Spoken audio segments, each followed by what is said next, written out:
Hello, I'm Leanne. I'm a therapist and coach in Houston, Texas. And today I'm going to talk about bringing your presence to someone or something. And I want to talk about this topic because I think it's easy for us to equate our physical presence with our energetic presence. And this shows up in our family life, in our relationships with our spouse, in our work life. This idea shows up all over. And I really want to take a moment to really talk about presence and what it is to be present. So I did 2 years ago, 3 years ago, I did a spiritual direction program, and spiritual direction is about how you sit with someone and be with them as they're listening to and exploring how God is showing up in their life. It was such an impactful training because the biggest piece of the training was how to really listen.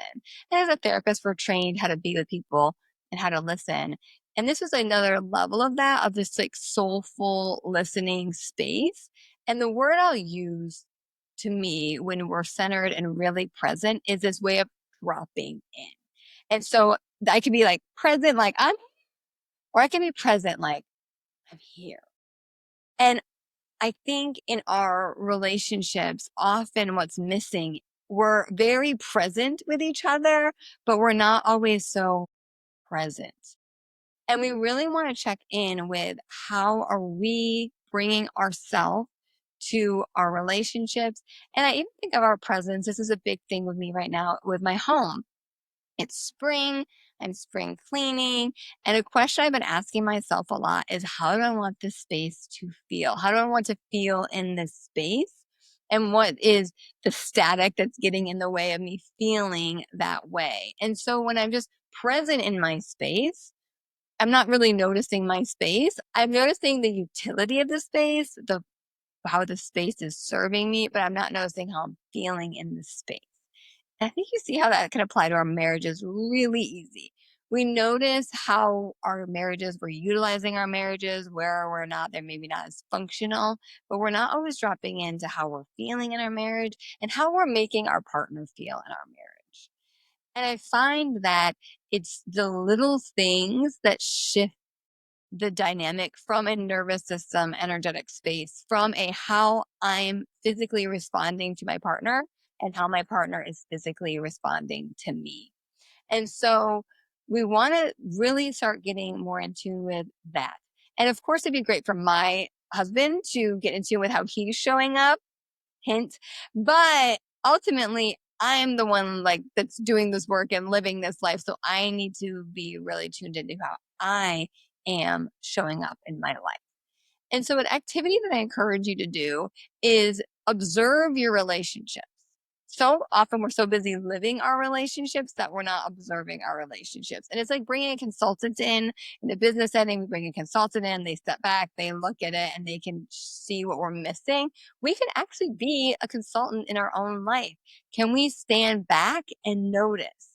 When I stand back in my own life, I notice that while my firstborn and my thirdborn require the most verbal attention. They require the most active attention. My middle born, my second born requires the most physical attention. When I'm busy being there, I don't have time to be tending to that quieter need that she has. But when I'm able to drop in and just notice, I notice her desire for that hug, that touch, and I can be giving her that and slowing down to be able to give that to her. And I wonder how often Gottman talks about bids, where people are making bids for our attention, bids for our love. And oftentimes these bids go unnoticed because we're so busy in the doingness of life that we're not being present to the beingness of the experience. So in your marriage, in your relationship with your children, it's real in your relationship to your home, it's important to take those moments to drop in, to drop into the space, to drop into yourself, to notice how you're feeling, and to notice what's happening with the energy and how you might be able to shift the energy. Mel Robbins talks about one thing her husband does is when she's getting worked up, he'll just put his hands on her shoulders and it grounds her. And I think for men, that's often missed is that physical containment, that physical touch, that physical presence that I think men really have that ability to ground. My biggest thing I hear from men and women in the couple sessions, men aren't feeling heard. And I think because as women, we're wanting to jump in and talk and come on top of and come with solutions and talk about every angle. And we're not always as good at just sitting with and listening and being with. Biggest thing in spiritual direction that I've learned that I think is important for us to apply to our relationships is, and we hear this all the time, but I'm going to say it again. It's to listen, not to respond. It's just to listen to listen. It's to listen to hear what they're saying and almost trusting that the response will come. But we actually often run those systems parallel, listening and responding. As I'm talking, I'm already thinking, as someone's talking, I'm already thinking of what I need to say to respond. What it looks like in this model is I just listen to listen. And then I pause and I take a moment to just be with what has been shared. And can you imagine how powerful that pause would be in our family lives? Can you imagine how powerful that pause would be in our marriages and how powerful that pause would be with our own relationship to ourselves? And you'll hear me say this 1,000 times. Everything good comes in that pause. And so you're coming in, you're hearing someone talk, just pause, hear it. And something that always feels so dumb when I do it in my own head, but so validating when someone does it to me, is just repeating back what's just been said. We're so quick to want to add a new idea. And isn't it funny? I was talking to a friend and we're talking about when you're in something and you're all in it.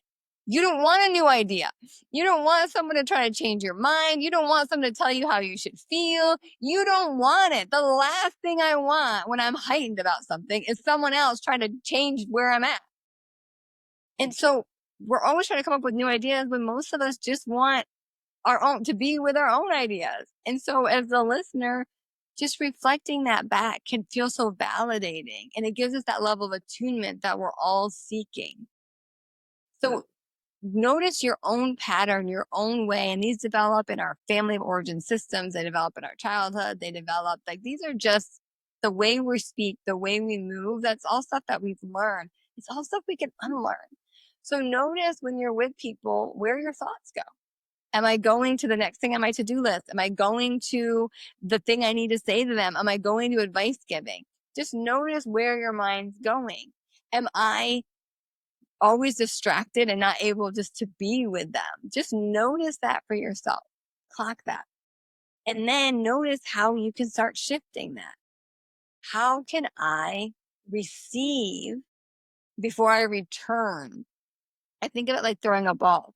Like when someone's speaking, when someone's coming at us, we want to catch the ball. Oh, this is the ball. Let me look at the ball. Let me notice the ball. Let me be aware of the ball. And then let me throw the ball back.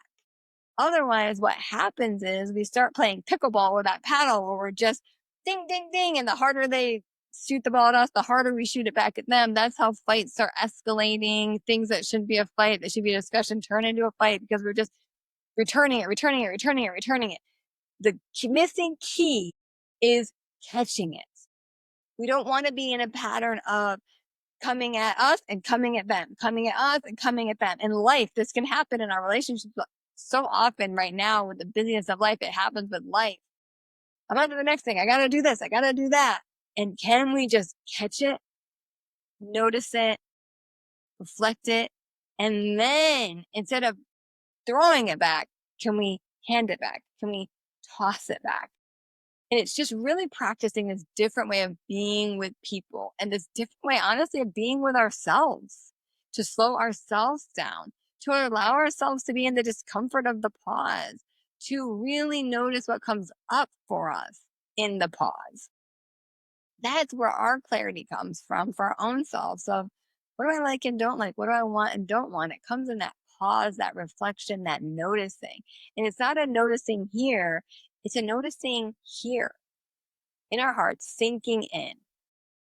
So the next time you're around people and the next time you're around yourself, just practice dropping in, going from your head to your center, noticing with not just your mind, but with all your senses, pausing more, slowing down, and touching more I heard once that for a child to have a healthy development in childhood, they need to be hugged 10 times a day. And it just reiterates this need for us that we need constant touch and not like clinging, but just these casual touch moments. And in marriages, a lot of times I see that's missing, that you're not pausing, you're not stepping into that moment of touch, you're just staying where you are, or stepping away from it. And as I bring my presence to my marriage, that's a big thing that I think of is where can I step in? My husband's washing the dishes and I just come and hug him because I'm in the kitchen. I don't have to. My busyness is on to the next thing. But when I'm present, I'm like, oh, I want to step into this moment. My daughter, who needs that extra touch, when she hugs me, I literally have to sink in so that that hug can be extra long and extra intentional because that's not my natural way of reacting to that. My son, he's a busy kid. He's not a touchy feely guy. He's never been. So to give him those 10 touches a day, I have to really step into those gaps, step into those moments. I've talked about it before. It's so easy to get in our own way, in our own heads, and step backward. And in healthy relationships, we're really forcing ourselves at times to step forward, to step into those moments of vulnerability, to step into those moments of connection, to step into those moments of presence, to really settle in with each other, to see, hear, feel, observe our partners, feel, hear, see, observe ourselves, and then act from that space of observation and knowing versus a space of reaction.